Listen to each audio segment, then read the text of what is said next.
Hello learners, welcome to this last session on integrated marketing communications where I will be discussing a few case studies with you. And before that, let us look at what this session is going to cover. So first we're going to look at the benefits of integrated marketing communications effort. Then we're going to look at what all do we integrate. As a third factor, we are going to look at the case study of Flipkart, the e-commerce company of India.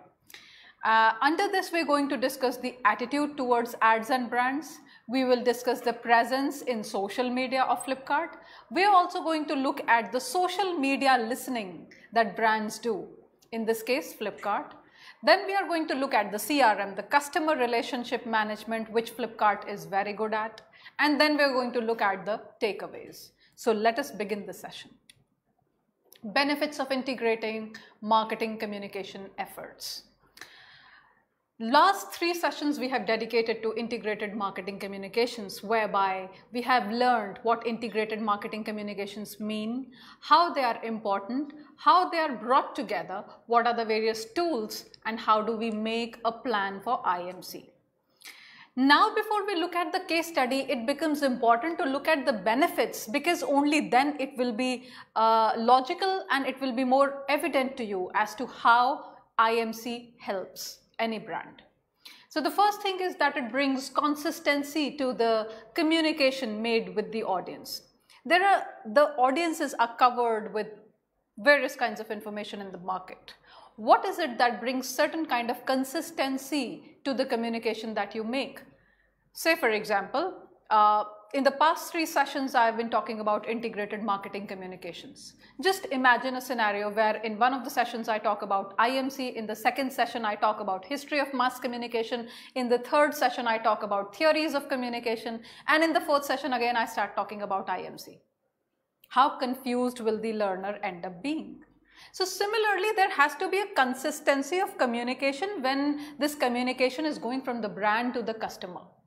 So if this is consistent, the customer will understand and will be able to relate back from the other communication from the previous communication as to what the brand is trying to say. Second is a consistent and clear communication does not confuse the audiences, obviously, because it is consistent and because it is clear, it is concise. When we talk about what goes into making effective communication, we also talk of 7 C's of communication: clarity, concise, consistent, various C's, how a communication should be and how balanced communication should be before it reaches the audiences. So this will help them not getting confused, and this will help them get your messages, get your communication in a more clear fashion. Clear, consistent range of messages brings credibility to the communication. If somebody ends up confusing you too much, you would obviously not be in a position to understand what this person means, and then that will also lead to a lack of credibility on the person's part when it comes to dealing with you. So ideally, the clarity and the consistency of messages will also bring across credibility. So it is very important for any brand to make its communication clear and concise and consistent so that people are able to trust it, people are able to believe it and understand it perfectly well. Integrating marketing communication efforts optimizes the use of resources and avoids wastage and duplication. When we are integrating, what do we mean by integrating? We bring together the synergy, we combine, we make a joint effort. What is it that is being joined? The marketing efforts and the communications efforts. Why?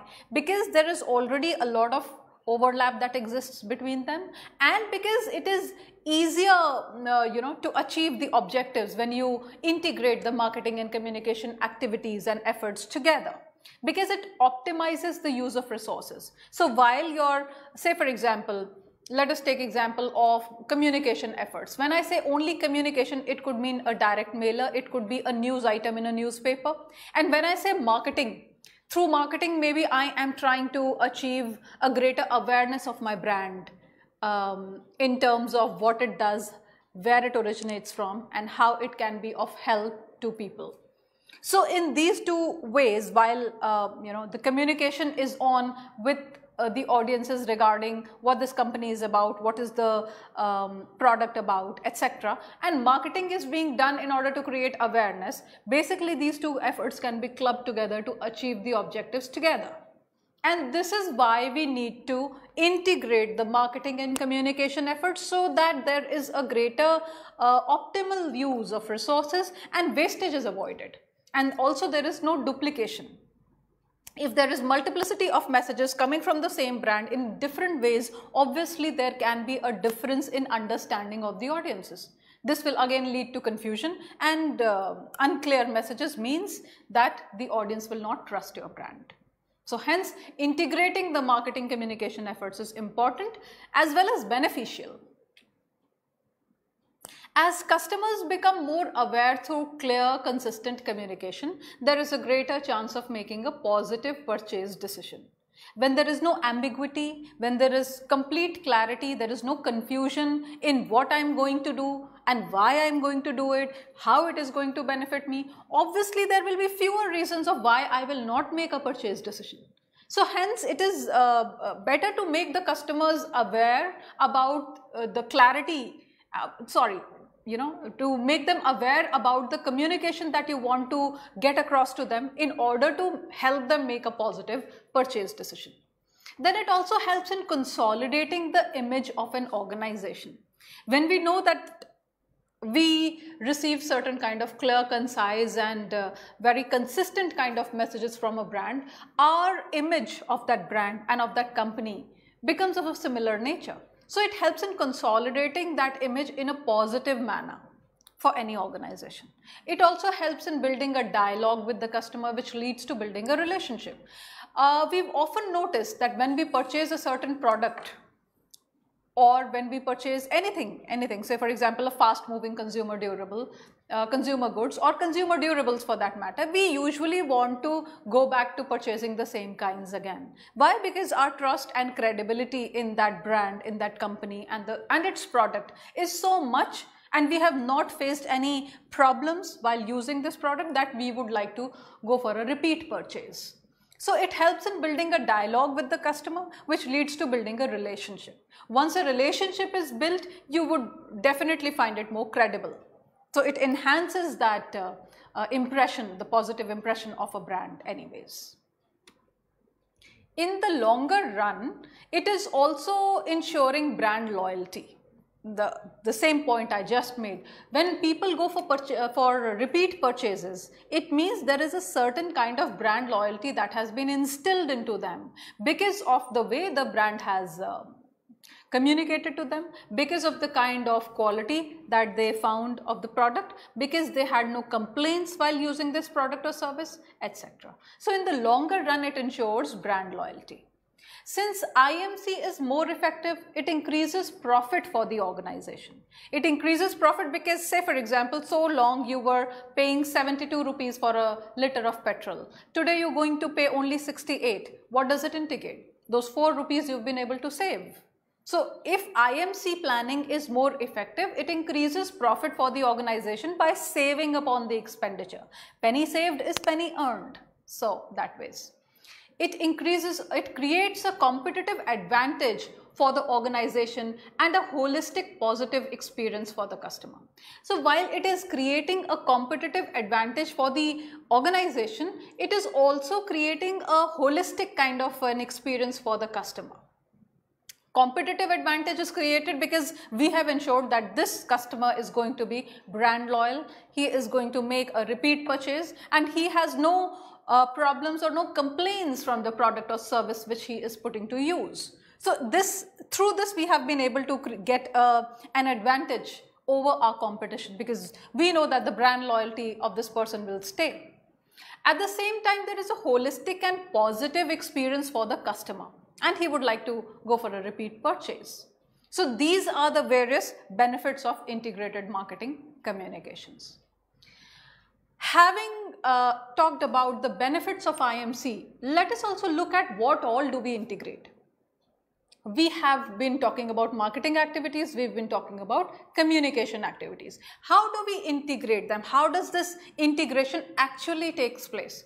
Now, there are 7 levels of integration. One is the integration of vertical objectives. The communication and marketing objectives should fit in with the overall organizational goals. When I say vertically, the vertical structure of a company talks about the vision and mission of a company first and foremost. Then it goes down to the marketing and communication objectives and the other long-term and short-term objectives that we need to achieve. So the communication and marketing objectives should be in consonance with the larger goal of the company, with the vision and mission of the company. So this is called a integration of vertical objectives. The second level of integration is horizontal integration. The marketing communications activities should fit in with other branches like manufacturing, like operations, like HRM, etc. So say for example, I am marketing the advanced technology that a certain mobile making company may be using. So how is it that the manufacturing operations get influenced by this? Because we know that the next product which is going to come in line is going to carry this fast-paced technology which we have been marketing about. And also the human resource management. Why? Because we require that kind of expertise by the people. We require maybe more number of people who know that kind of technology and its application such that they can inbuild that technology in my product. So on all those levels, that is what we know as horizontal integration, where various departments who are working for the company, which could be say for example a mobile production company or a cosmetic production company or a consumer durable production company, anything. So these various teams, these various branches are working together for the production. So there should be integration amongst them, and this is called horizontal integration. The third level of integration is that of the marketing mix. The marketing mix needs to be integrated with the communication messages. I gave you an example when we were discussing the benefits as to how communication could be saying the same thing and marketing activities could also be communicating the same thing. But different kind of budgets are going into both kind of activities. If we integrate the two, we save upon the budget, which becomes the profit for the company. So this is the integration of marketing mix, the third level of integration. The fourth level of integration is that of communication mix. The communication tools that you're using. It could be a Facebook page, it could be a direct mail, it could be an open letter in a newspaper, anything. So the communication tools that you're using should portray a consistent message to the customer. The idea is that when I'm reading a magazine and I come across an ad, it should not convey a different kind of brand value or brand statement to me as compared to what I read about this brand in the newspaper or what I see as a TVC or as a radio jingle. So the integration of communication mix is important. So the communication tools that are being used, one has to ensure that they are targeted towards the same objective. And then the next level is integration of creative design. There has to be a consistency between creative design and positioning of the product or service.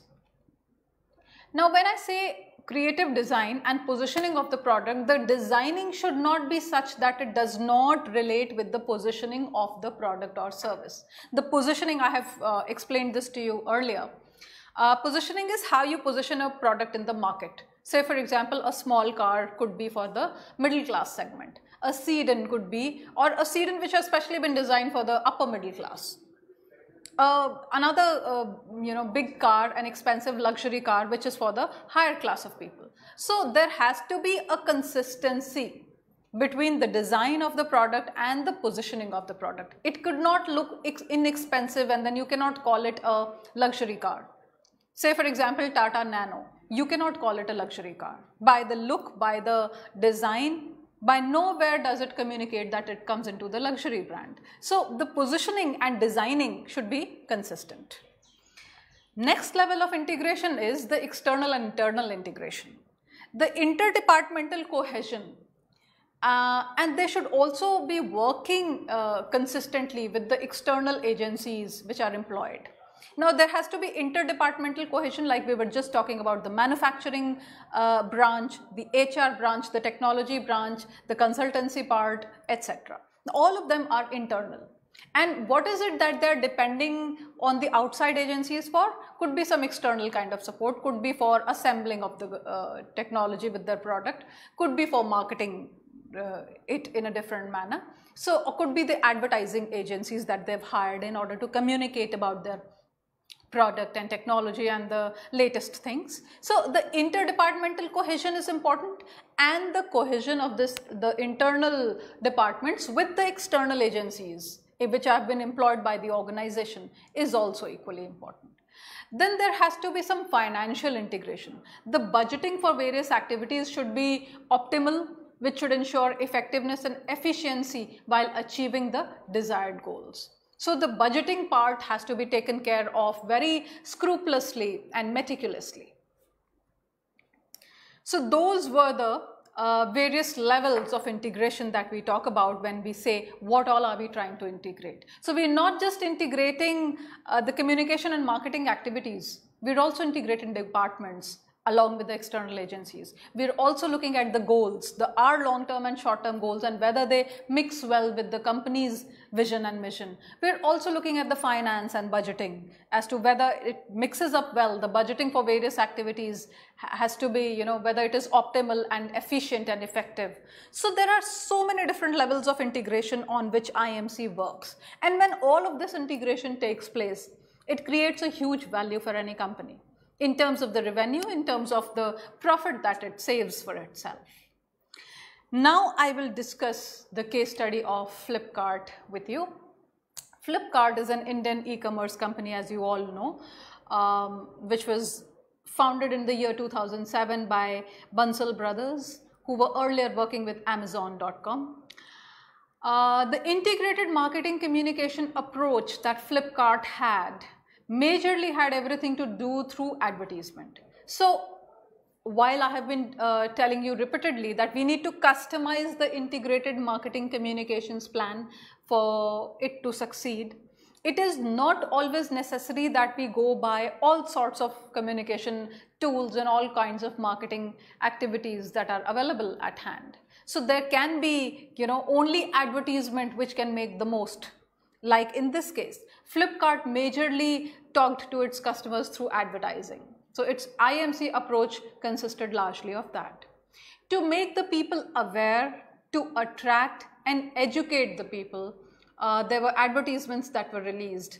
Why? Because Flipkart was a new concern and it was an Indian concern. It began with selling only books, and then it got into electronics, and now it is into so many different things. So how do you make people aware that you exist? Through e-commerce is not a bad idea, that you will not be cheated, that what is shown in the picture will exactly be what is getting delivered, that what is being delivered is not a fake product. So many aspects that you need to educate, you need to, make people aware. So this was a huge challenge in front of Flipkart. They designed their advertisements in a way that messages could be easily decoded and had an emotional appeal. Now, sometimes there are very beautiful advertisements that are made, but they don't really strike a chord with the audiences. Why? Two reasons. One, because everybody does not like to put their head into an advertisement message. So if it is simple and to the point and coming across well, it will be taken well. Otherwise, people would not like to, spend a lot of time figuring out what you mean through your communication. So you have to make it very simple. This was the beauty of the advertisements of Flipkart, that they could be simply and easily decoded by the audiences. And at the same time, they had an emotional appeal. Ads stand a greater chance, as per researchers, that when they have certain kind of emotional backing, they obviously strike a chord somewhere or the other with the audiences. Because ads, as we all know, ads are something that are not only talking about one particular kind of audiences. They are going to masses, and we are not sure who all are seeing them. So if you want your product to be accepted on a greater scale by a larger number of people, you better make them very, very simple, the way Flipkart did. And the emotional appeal always attracts more eyeballs, always strikes a chord with the audiences, which is helpful for any brand. Then they engage the customer. They engage the customer in the advertisements that they built. Like if you've seen the advertisements of Flipkart, the video ads, you would see that they would suggest a beach vacation. And then all those things that are needed for a beach vacation, maybe a hat and shorts and sunglasses, and then they would quickly place a price tag on each of them. So you have some idea that if you're going for a beach vacation, these are the kind of things that would be needed. And this is the kind of price, lower than the competition at which Flipkart is selling them. So you are able to engage your customer. So if a beach vacation is in my mind, I would obviously like to spend 2 minutes or 1 minute to look at your video ad. Then it is the attitude towards ads and brand that makes the point in case of Flipkart. The way they advertised helped them in getting that gain, getting that benefit. After analyzing which media and when to schedule, they implemented it. So you have to analyze every media. Which medium are you going for? Are you going for the print? Are you going for the electronic? Are you going for the new media? If so, why? And then how are you scheduling it? Media scheduling is also another very important task, whereby you figure out how do you schedule the implementation of various media messages. At what stage should a print advertisement come? And then as compared to that, at what stage should a social media ad come? So you do some kind of media scheduling after analyzing which media is going to serve your interest best. And Flipkart was very good at it. Then there were 3 modes of scheduling that they made use of. One was occasional ads, which was in general media. Occasional ads would be, say for example, the Big Billion Day. So here's that day which is approaching and you get some discounts from this date to this date if you shop. So this is an occasional ad and which is being released in media of different kinds. Secondly, we have seasonal ads, largely around New Year's, Christmas, Diwali. So you have a Flipkart Happy Diwali sale. This is again something which is largely advertised in various media, not limited to one medium per se. So these were two modes of scheduling media messages. The third was particularly on their websites. This was the continuous advertisement. Whenever you open the website of Flipkart, you will find these ads reflecting on as a banner ad on the home page, and it would get changed each day. So this was available on the website. Today, the presence of Flipkart in social media is such that it is India's largest digital ads platform. And there is always some option to connect, What is it that makes the presence in social media of a certain brand felt by the audiences? When at the end of your page, you have a connect somewhere. And Flipkart has the option to connect to Twitter and to connect to Google Plus at the bottom of their page. Also, they track and remind customers about the last search they had and where they left viewing. So this tracking would help them, the sentences that would come, that the customers would come across would sound like, you were looking at this, go back to your search. So they will always suggest some options. It is very common that people, whenever they're searching for some product or some service, something online, in the middle they leave it because it is mostly the handheld devices that they're looking at, and then they go back to work or they are distracted by something else. So this tracking of customers and reminding them where they left their search and what they were viewing last is an important component which will ensure purchase decisions that have been made in favor of a certain brand. And that's what Flipkart did very well. Today, a lot of brands do it. Then what else they were good at was the social media listening. We will just come to it. Now, I was just talking about how they used to remind their customers about what they were viewing last. The reminders are popped up in newsfeed or on Facebook or on Flipkart app itself. So as many times as you would open the Flipkart app, you would be suggested that this is what you were looking at last viewed items, 1, 2, 3. Also, such kind of reminders pop up in the news feed or on Facebook. How? Because they are tracking the audiences. They have this large amount of data with them, whereby they know who is looking for what, who is purchasing what is the purchase behavior of a certain customer, etc. So all these things keep popping in the newsfeed or on Facebook pages of any, your personal Facebook pages. Also, they create pre-purchase awareness. Pre-purchase awareness is created either through news or through events or through offers, etc. Say for example, Akshaya Tritiya. This is the time which is considered to be good and benevolent when it comes to purchase of gold. It is an auspicious time amongst the Hindus. So usually they would create some pre-purchase awareness about what a consumer should expect during Akshaya Tritiya, what kind of discounts would be available, what kind of better purchasing opportunities would be available, and this is done through news or events or offers, etc. Then I was just talking about social media listening. It is important in marketing environment to listen to the audiences. So when we talk about social media listening, it is also what we call social media monitoring. So you have to identify and access what is being said about a company or an individual or a product or a brand on net. As long as you're able to identify who is saying what about a brand, you can correct your media messages about a certain brand. So this is what we call social media listening, and Flipkart is a good example of that. Now let us look at the CRM, Customer Relationship Management of Flipkart. As a case study, when I started discussing Flipkart, one important aspect that all of you, when you're looking at understanding brand values, is that customer relationship management is something which is looked at highly and convincingly by any brand. Why? Because if you're able to relate and identify with your customers in a certain manner, you're going to ensure brand loyalty time and again. And Flipkart was always good with its CRM.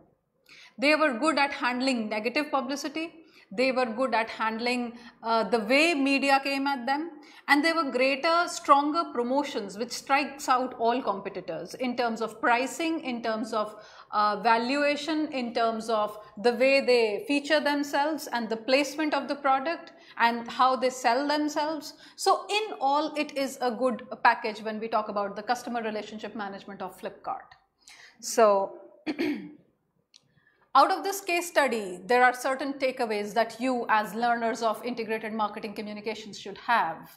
And these takeaways are, number one, the IMC requires a lot of effort and careful planning, but it has many benefits.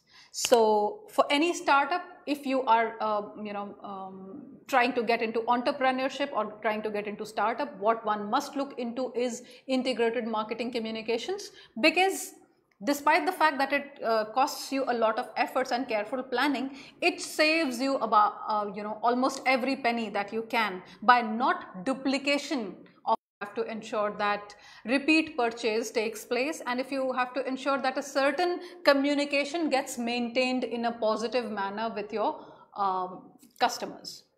Then of course there is a hike in profit in terms of sales as well as revenue, because penny saved is penny earned. So whenever you're saving upon your communication efforts by helping it not to duplicate upon the marketing efforts, you are creating a hike in profit out of the same kind of resources. So you are able to optimize the use of resources that are there with you. And of course, it saves the time and stress that you take in order to ensure that your marketing activities and your communication activities are more successful as compared to the competition, as compared to your various previous activities, and in order to ensure that you rise your business volume, your sales purchase, and your brand loyalty. So with that, we end this session, and I hope you've been able to figure out how integrated marketing communications has been of use to you. Think positive, think IMC. Thank you.